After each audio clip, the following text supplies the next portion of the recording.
from within the Eastern European post of Albania that a young child was destined to be born. It was Muhammad Nasiruddin bin Nuh Najati bin Adam Al-Albani, who was later to be known to the world by his nisbah Al-Albani, and known to his students and his close associates by his kunya Abu Abdir Rahman. He was born in the year 1914 into a poor family in the city of Ashkodera, which was then the capital city of Albania, where he spent the first 9 years of his childhood. Nasiruddin was the son of Albania's Grand Mufti. His father was a renowned scholar of the Hanafi school of thought. He had spent many years in the Turkish Institute of Sharia before returning to Albania to assume the post of Grand Mufti. But Albania, like many of the Eastern European countries of the time, was under the reign of secularist political parties with openly anti-religious agendas. The Albanian national leader was Ahmed Zogu, a staunch supporter and admirer of the secularists such as Mustafa Kemal Atatürk of Turkey. He even copied Atatürk's policies and imported them into Albania by making it illegal to wear the hijab and by banning the call to prayer in the Arabic language. He decreed that all calls to prayer should be made in the Bosnian language.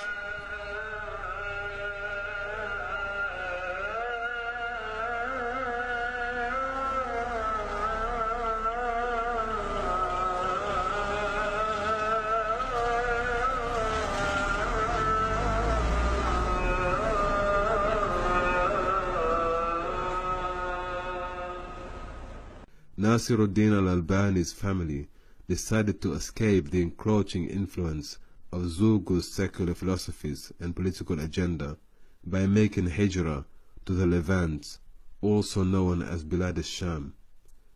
The small community of migrants from Albania were religious people inclined to the practice of Islam, but they had to flee the region in order to safeguard their religious identity and the identity of their children.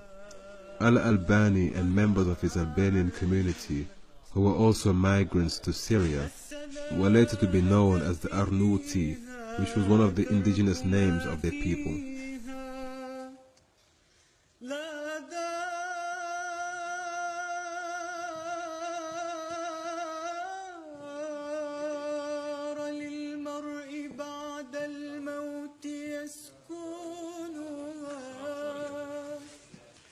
In Damascus, Nasiruddin was blessed to have been in the midst of many eminent and learned scholars. The city was buzzing with ancient libraries and study circles, which was a world away from the situation back in Albania. The young student was now in close proximity to the famous Zahiriya library.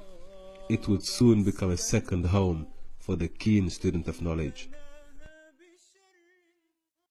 The young Nasiruddin Al-Albani received his first exposure to Islamic studies at the hands of his esteemed and capable father, a scholar in his own right. Under his father's tutelage, he studied the rules of tajweed, elocution, Arabic grammar, and morphology, as well as reading the canonical manuals of jurisprudence in the Hanafi school of thought, namely Mukhtasar al-Quduri and other great scholarly works. The young man was also enrolled into local seminaries, which would enhance his knowledge and help him to further his studies under the tutelage of Syrian scholars. But life as a migrant was tough on Nasiruddin and his family, so in order to support himself and secure his future in the economy, he became an apprentice and took on the vocation of carpentry and horology. He would go on to master the art of horology and earn his living as a watch repairer. Contrary to what some adversaries and detractors have accused him of, Sheikh Nasiruddin had in fact studied with many reputable and recognized traditional scholars from Syria.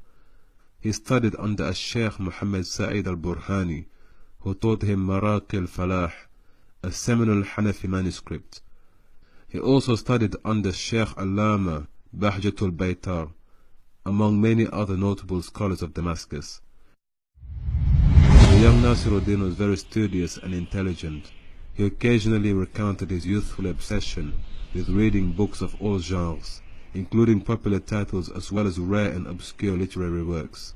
But his interest in the prophetic tradition and the science of hadith was sparked by the monumental work and publication of Sheikh Rashid Rida in his popular periodical magazine Al-Manar. Rashid Rida and his critical analysis of Imam al-Ghazali's phenomenal book Ihya Ulumuddin caused the young Nasiruddin to explore the field of hadith criticism in greater detail. So enthusiastic and captivated was the young student of knowledge that his life would soon be consumed by the study and analysis of hadith.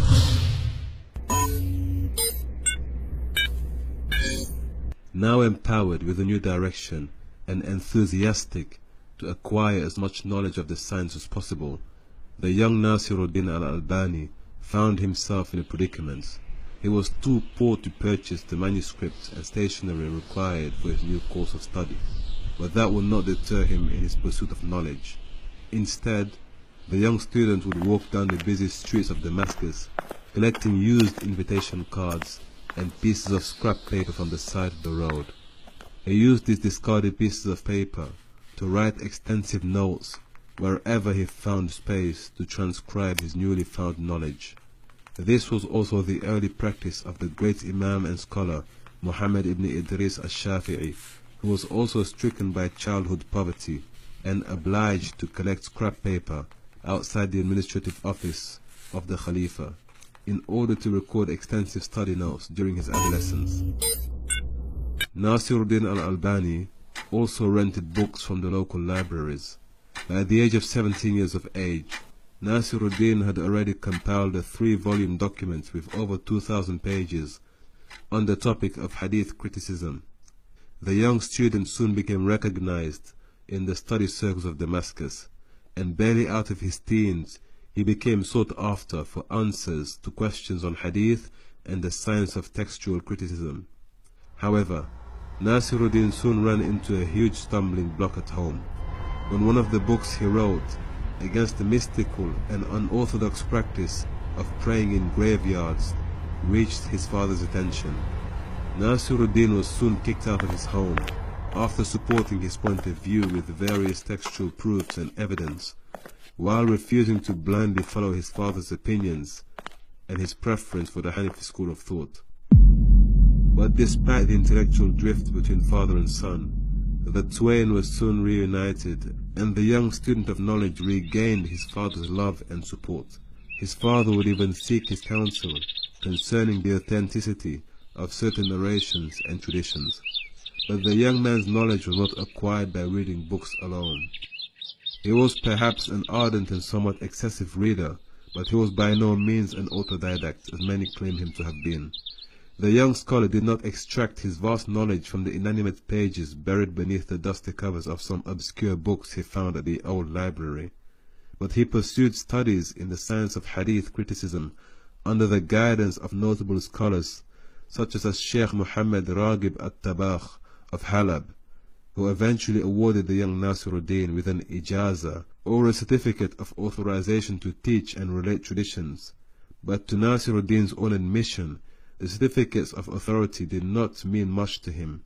He was in love with the science itself and found motivation in the research and study of hadith, not in acquiring accolades and certificates. By the 1930s, Nasiruddin Al-Albani began to specialize in the field of hadith studies. He was barely in his early 20s at the time. He transcribed and commented on Al-Iraqi's monumental work, Al-Mughni. He followed this with a series of influential lectures and books, as well as contributing in articles for the Al-Manar magazine. He spent much of his time in the Zahiriya library in Damascus. He would make daily visits to the reading room, where he spent between 6 to 8 hours at a time reading through classical manuscripts and treatises. But occasionally he would spend up to 12 hours in the library, all the while copying text, researching rare scripts, and reading through volumes of classical text in solitude, only breaking his routine to eat and pray. He often arrived before the librarians in the morning and left in the evening way after they left for their shift. It was due to his rigorous study routine that he came under the attention of the librarian staff, who offered him a room of his own. He soon became a part of the furniture. It has been reported that as the years went by, the Sheikh continued to study ardently in the library room assigned to him. He read all the books then available and repeated the cycle upon completing his reading, hoping to learn more and to pick up on subtle points he may have missed the first time round. He spent years reading and working through classical manuscripts and rare titles. But the fruit of his labor were evident when he presented the librarians with a full catalogue of books in the library. He compiled a list and indexed all the manuscripts by author, topic, and subject matter. He was even able to identify anonymous works that had been unidentified due to poor referencing and a general lack of clarity in the text. He was able to do this by reading all the books in the library and correlating citations from books in the same library. By this effort, he helped preserve many classical manuscripts and documents. In fact, some of the books that were present in the library were not even known to the staff until the Sheikh pointed them out in his discoveries. These discoveries opened a new treasure trove of scholarly work and helped a new generation of researchers and students of knowledge to further their studies with this recovery of these priceless manuscripts. In fact, so deep was the Sheikh's love of literature and learning that it was once reported by Dr. Mahmoud Al-Mirah that he witnessed the day when Sheikh Al-Albani climbed the ladder in the Zahiriya library and picked out a manuscript from the shelves. He immediately opened the book and was so consumed by its content to the extent to which he stood on the ladder for 6 hours uninterrupted and unaware of the time that had passed him by. Sheikh Nasiruddin Al-Albani soon earned a reputation for his love of hadith and his studious commitment to the pursuit of authentic knowledge.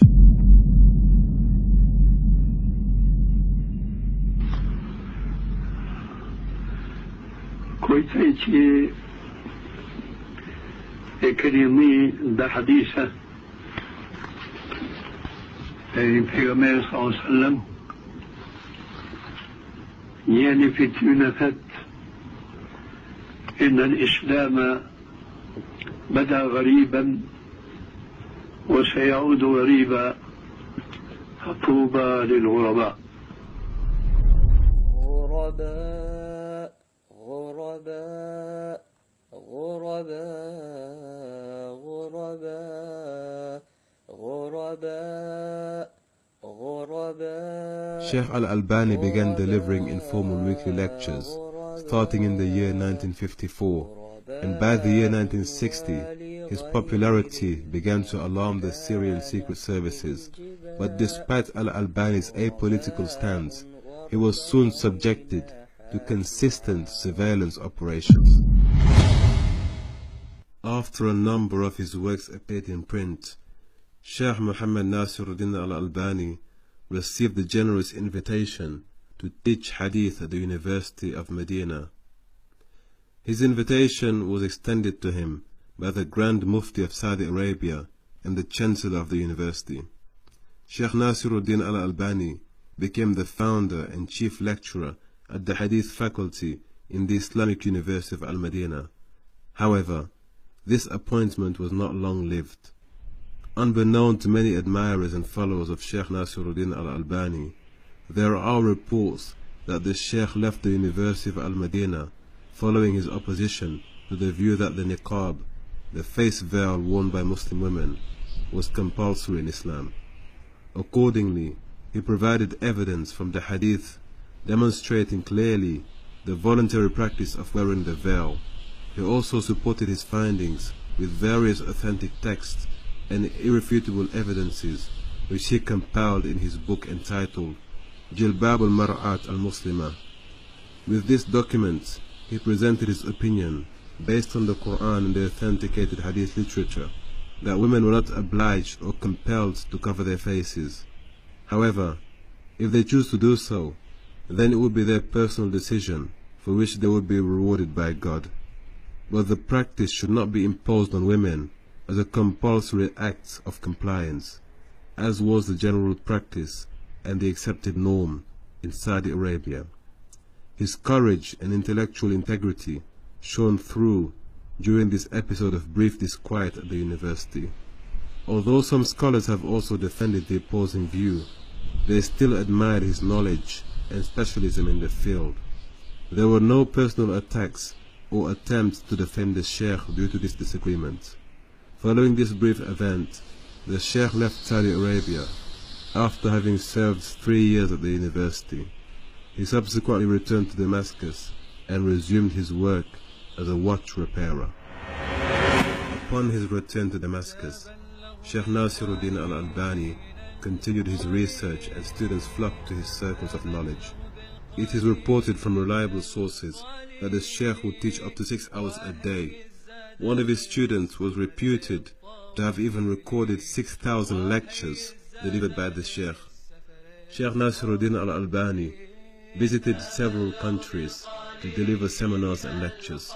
Amongst them were Qatar, Egypt, Kuwait, the United Arab Emirates, Spain, and the United Kingdom. But for various reasons, he was forced to emigrate a number of times, moving from Syria to Jordan, then back to Syria again, then to Beirut, then to the United Arab Emirates, and back to Jordan.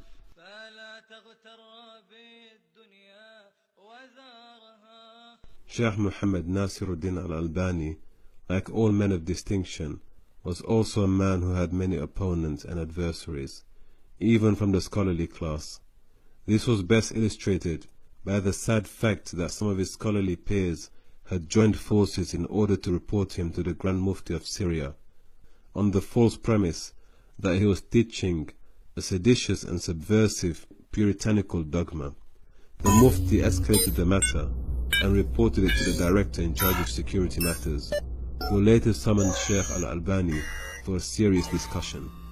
Following the meeting, it was discovered that the complaint was baseless and the Sheikh was free to go, but the damage was already done, and his movements were now being monitored. Yet despite Sheikh Al-Albani's apolitical nature, he was still persecuted several times by the Syrian regime. In 1969, Sheikh Muhammad Nasiruddin Al-Albani was seized by the Syrian government in a mass crackdown on many Sunni clerics. He subsequently spent a brief time in prison before they were all released. Meanwhile, Sheikh Abdul Aziz bin Abdullah bin Baz intervened with the Saudi educational management and persuaded them to receive Sheikh Al-Albani a second time, so that he may serve as the head of higher education in Islamic law in Mecca. This second term of employment lasted even less time than his first post at the University of Al-Madinah. Some have cited reports of differences between the Sheikh and the Saudi establishment. So he returned to Syria, where he was jailed a second time during the year 1979. Following his release, he decided to make hijrah to Jordan and settled there. Over a period of 60 years, Sheikh Al-Albani's lectures and publications were highly influential in the field of Islamic studies, and many of his works became referential points for other Islamic scholars. Yet he supported himself and his family by fixing watches in his modest workshop. He used to work 3 hours daily, except for Thursdays and Fridays. The late Sheikh also maintained mutual relationships with his fellow contemporaries in the field of Islamic sciences.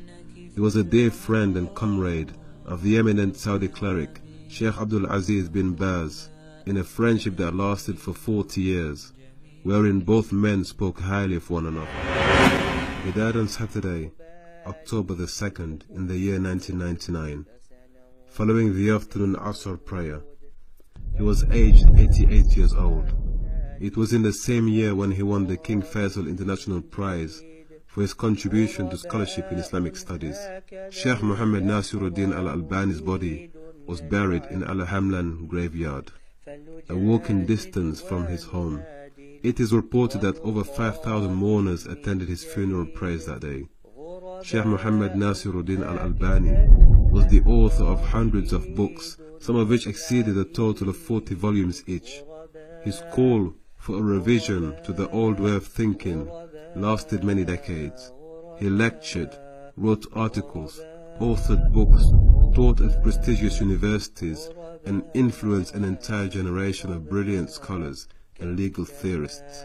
Above all, he challenged the scholarly establishment to review and re-engage the classical text with a renewed zeal and sense of urgency. He provided a new spring of rejuvenation to the science and discipline of hadith studies, one that was slowly fossilizing and stagnating as more academics were only willing to view the text with a passive eye rather than a critical eye, and the analytical approach that was befitting and wholly necessary for the advancement and reawakened efforts to reclaim and re-establish the lofty principles and truths conveyed by the authentic traditions. May Allah grant Sheikh Nasiruddin Al-Albani a great reward for his contributions, and may He grant him paradise. تبارك الذي جعل في السماء بروجا وجعل فيها سراجا وقمرا منيرا وهو الذي جعل الليل والنهار خلفة لمن أراد أن يتذكر أو أراد شكورا وعباد الرحمن الذين يمشون على الأرض هونا وإذا خاطبهم الجاهلون قالوا سلاما